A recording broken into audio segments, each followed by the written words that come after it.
উন্নয়নের সংলাপ কর্মসূচি পালন করল হারোয়া ১ নম্বর ব্লক তৃণমূল কংগ্রেস। হারোয়া ব্লকের গোপালপুর ১ নম্বর গ্রাম পঞ্চায়েতের বাগানাটি এলাকায় রাজ্য সরকারের ১৫ বছরের উন্নয়ন তুলে ধরতে আয়োজন করা হয়েছিল উন্নয়নের সংলাপ কর্মসূচি। উন্নয়নের সংলাপ কর্মসূচি শুরু হয়। এরপর বাগানাটি এলাকায় বাড়ি বাড়ি গিয়ে স্থানীয়দের সঙ্গে উন্নয়ন নিয়ে কথা বলেন তৃণমূল নেতৃত্ব। পরে বিকেল ৪টে নাগাদ বিভিন্ন বাজারে ব্যবসায়ীদের হাতে উন্নয়নের পাঁচালী রিপোর্ট কার্ড তুলে দেন উপস্থিত তৃণমূল নেতৃত্ব। মসজিদে এবং মন্দিরেও যান প্রতিনিধি দল এবং মসজিদের ইমাম সাহেবদের সংবর্ধনা দেন, উন্নয়ন সম্পর্কে কথাবার্তা বলেন।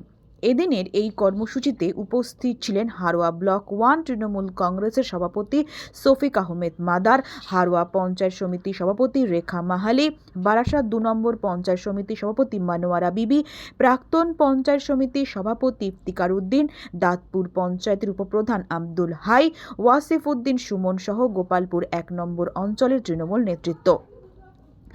ব্লক সভাপতি শফিক আহমেদ ও উপপ্রধান আব্দুল হাই বলেন, আমরা বুথে গিয়েছি, মানুষের সঙ্গে কথা বলেছি, মানুষের কাছ থেকে ভালো সাড়া পেয়েছি। মানুষের সঙ্গে কথা বলে আমরা বুঝতে পেরেছি মমতা বন্দ্যোপাধ্যায়ের উন্নয়ন বাড়ি বাড়ি পৌঁছে গিয়েছে। পঞ্চায়েত সমিতি সভাপতি মনোয়ারা বিবি ও ইফতিকার উদ্দিন বলেন, উন্নয়নের সংলাপ কর্মসূচিতে সেই এলাকায় আমরা সম্প্রীতির আলো দেখতে পেয়েছি। তৃণমূল কংগ্রেস বিজেপির মতো চক্রান্ত করে না। মমতা বন্দ্যোপাধ্যায় যে কথা বলেন সেই কাজটাই করেন। ওয়াসিফ উদ্দিন সুমন বলেন, সাফল্য থাকলে তার পেছনে মানুষ থাকবে। এখানে মানুষের উপস্থিতি, স্বতঃস্ফূর্ততা এবং তাদের সঙ্গে কথা বলা এবং গ্রামবাসীদের সরকার সম্পর্কে সদর্থক কথা বলা, এটা প্রমাণ করছে যে আমরা ঠিক জায়গায় আছি। আর এইটা তো প্রত্যেক বুথে বুথে যাওয়ার ব্যাপার না। আমাদের মাননীয় মুখ্যমন্ত্রী যে প্রকল্পগুলো নিজের মস্তিষ্ক প্রসূত যে সমস্ত প্রকল্প, প্রতিটা প্রকল্প মানুষের জন্য, আর সেটা অচল নয়, সচল আছে। এই প্রত্যেকটা প্রকল্প সচল যেমন আছে, মানুষও তখন, বাংলার মানুষ তখন সচল আছে। সেই সচলের মধ্যে দিয়ে প্রতিটা প্রকল্পের আওতায় যে যেখানে যেভাবে প্রতিটা প্রকল্পের আওতায় মানুষ রয়েছে, তাই মানুষের কাছে আমরা আবার একটু সারা বছর মানুষের সঙ্গে যেমন থাকি, তখন আবার মানুষকে একটু দেখে নিচ্ছি ইলেকশনের আগে তারা সত্যি সত্যি মমতা ব্যানার্জির প্রকল্পের সঙ্গে নিজেদের কতটা যুক্ত করতে পেরেছে। তাতে করে আমরা দেখছি যে 7% মানুষ, প্রতিটা মানুষ তারা কোনো পরিষেবা থেকে তারা বঞ্চিত নেই। যারা হাড়োয়ায় গেলে, হাড়োয়ায় গিয়ে আমরা দেখে নেবো আইএসএফ বলেছে, আমরা বলিনি। আমরা ওটা বলিনি যে হাড়োয়ারটা আমরা দেখে নেব, ওটা কে আমাদের কি করবে, ঠিক আছে। আমরা হুমকি টুমকি দেই নে, মানুষ আমাদের সঙ্গে চলে, ওসব কথাবার্তা বলে লাভ নেই। কাছাকাছি আইএসএফ যেমন আসে, আর তেমন এই এসআইআর আছে। এসআইআর এমন একটা জিনিস, যে জিনিসটার মধ্যে দিয়ে আমরা জানতাম, বা আমাদের জন্ম থেকে আমরা বর্তমান টাইম পর্যন্ত জানতাম যে ভোটের মাধ্যম দিয়ে, ভোট অধিকারের মাধ্যম দিয়ে মানুষ নেতা নির্বাচন করত। আর এখন বিজেপি সরকার তার ভাবনা চিন্তা দিয়ে সে ঠিক করে নিচ্ছে জনগণ যে কারা আমাদের হবে আর কারা অন্য বিরোধী দলের হবে। বাংলায় ওসব কথাবার্তা বলে লাভ নেই। আর ওই আইএসএফ কারা কি বলছে ওই কথা আমি শুনতে চাই না, বলতেও চাই না। কারণটা হচ্ছে যে আইএসএফ কি ফান্ড, কি আসে না আসে ওসব আমার দেখার দরকার নেই। কারণ কোন পীরজাদা সে কেন তার রাজনীতি করতে হবে, রাজনীতি করার তার কি দায় আছে? একটা নির্দিষ্ট কমিটির উপরে তার কি ভাবনা আছে, কি করেছে এই পর্যন্ত, সে কি করেছে? একটা জায়গায় এমএলএ রয়েছে, সেখানে গত 23 সালের নির্বাচনে 8 থেকে 10 জন থেকে মার্ডার করেছে। সেখানে তাদের কথা শুনতে হবে কি জন্য? তারা ভয় দেখাচ্ছে আমাদের লোকজনের, হাড়োয়ায় চলো দেখে নাও।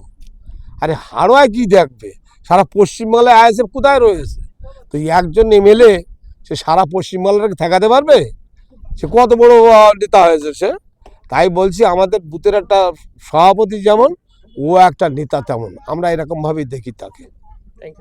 আজকে এসে হাড়োয়া বিধানসভার গোপালপুর 1 নম্বর পঞ্চায়েতে 5টা-6টা বুথ আমরা ঘুরলাম।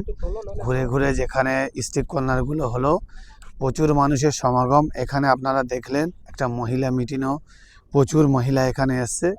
তারা লক্ষ্মীর ভাণ্ডারের কথা শুনলো, এবং যেসব প্রকল্প দিদির উন্নয়ন আমরা এখানে তুলে ধরছি, বাড়ি বাড়ি যাচ্ছি, প্রচুর মানুষের সাড়া পাচ্ছি। আগামী দিনে যে 2026 সালে উপনির্বাচনে ভালো মানুষ এখানে মমতা ব্যানার্জি দুহাত ভরে আশীর্বাদ এবং দুহাত ভরে মানুষের ভোট দিয়ে জয়যুক্ত করবে।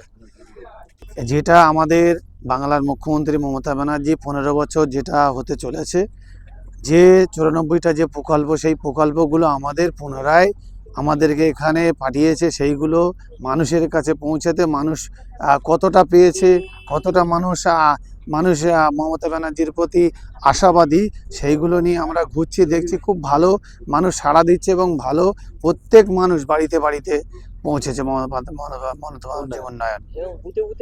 সেটা তো থাকবে, ছোট ছোট রাস্তা নিয়ে থাকবে, সেগুলো লোকাল পঞ্চায়েত আছে এবং পঞ্চায়েত সমিতি আছে, যেগুলো কাজ বাকি আছে আমরা তাদের সঙ্গে কথা বলে যত দ্রুত সম্ভব সেগুলো কাজটা শেষ করার জন্য তাদেরকে।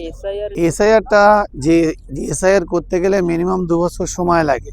তাড়াহুড়ো করে যেগুলো মিস নাম আছে, ছোট ছোট নামের জায়গায় বানান ভুল আছে, সেইগুলো আটকাচ্ছে। এগুলো মানুষের হয়রানি ছাড়া আর কিছু না। মানুষ আগামী দিনে এসআইআরের জবাব দেবে। উন্নয়ন নিয়ে মানুষ উন্নয়নমুখী হয়ে আগামী 2026 সালে মানুষে মমতা ব্যানার্জিকে আবার চতুর্থবারের জন্য সরকারে আসবে। প্রকল্পটা বেশি তুলে ধরছেন? এখানে আমাদের নেত্রী 94টা প্রকল্প দিয়েছে, প্রত্যেকটা কম বেশি টাচ করা হচ্ছে, কারণ মানুষের মাঝে তো দিয়েছে, সেইগুলো শুধু মনে করিয়ে দেওয়া যে বাস্তবে আমাদের নেত্রী মমতা বন্দ্যোপাধ্যায় উন্নয়নটা করেছে কি না। আজকে তারা সৎসাহস আছে বলে, তিনি মানুষের কাছে কাজ করেছে বলে, মানুষের মধ্যে প্রকল্প দিয়েছে বলে আজকে আমরা সেই রিপোর্ট কার্ড অনুযায়ী এখানে এসে মাইকেও বলতে পারছি, তাদের কাছে রিপোর্ট কার্ডটা পৌঁছেও দিতে পারছি। কারণ এর আগে 34 বছর যারা সিপিএম করেছে তারা জীবনে এরকম এসে মিটিং করেনি এবং এই যে প্রকল্পগুলো তারা জানতোই না, তারা লক্ষ্মীর ভাণ্ডারকে জানতো না। এবং দেখা যায় বিজেপি যেগুলো শাসিত রাজ্যগুলো, সেখানেও কিন্তু এরকম রিপোর্ট কার্ড আকারে মানুষের কাছে যায় না, যেটা বাংলায় যাচ্ছে প্রত্যেকটা। আমাদের নেত্রী মমতা বন্দ্যোপাধ্যায় উন্নয়নের পাঁচালী, দ্রুতকথা এবং সংলাপ, এই যে 3টে ধাপে আমাদেরকে পরিচালিত করেছে, মহিলাদের করে দিয়েছে এবং দেখা যায় তাতে আমাদের পুরুষদের সঙ্গে মহিলা যোগ করে দিয়েছে, দিয়ে একসঙ্গে করে এই যে 3টে ধাপে কিন্তু আমরা মানুষের কাছে প্রত্যেকটা বুথে বুথে আমরা পৌঁছাচ্ছি। এটা একমাত্র মমতা বন্দ্যোপাধ্যায়ই পারে। আপনারা দেখছেন তো বিজেপি যেভাবে অত্যাচার করছে মানুষের উপরে, যেভাবে অত্যাচার করছে সাধারণ ভোটারদের উপরে। আজকে ওদের ইডি আছে, ওদের সিবিআই আছে, ওদের কানি কানি টাকা আছে, ওরা যেভাবে মানুষকে বাংলার উপর বিশেষ করে বাংলাটাকে ওরা মানে ভাঙার চেষ্টা করছে, ওদের স্বপ্ন ওদের কাছেই থেকে যাবে। মানুষ কিন্তু সরকার গড়ে, মানুষ কিন্তু সরকার গড়ার কারিগর, মানুষ শেষ কথা বলে। এটাই সামনে যে আমাদের 26 ইলেকশন আছে, দেখবেন বিজেপিতে একদম ওদেরকে ধুয়ে সাফ করে দিয়ে প্রত্যাখ্যান করে দেবে।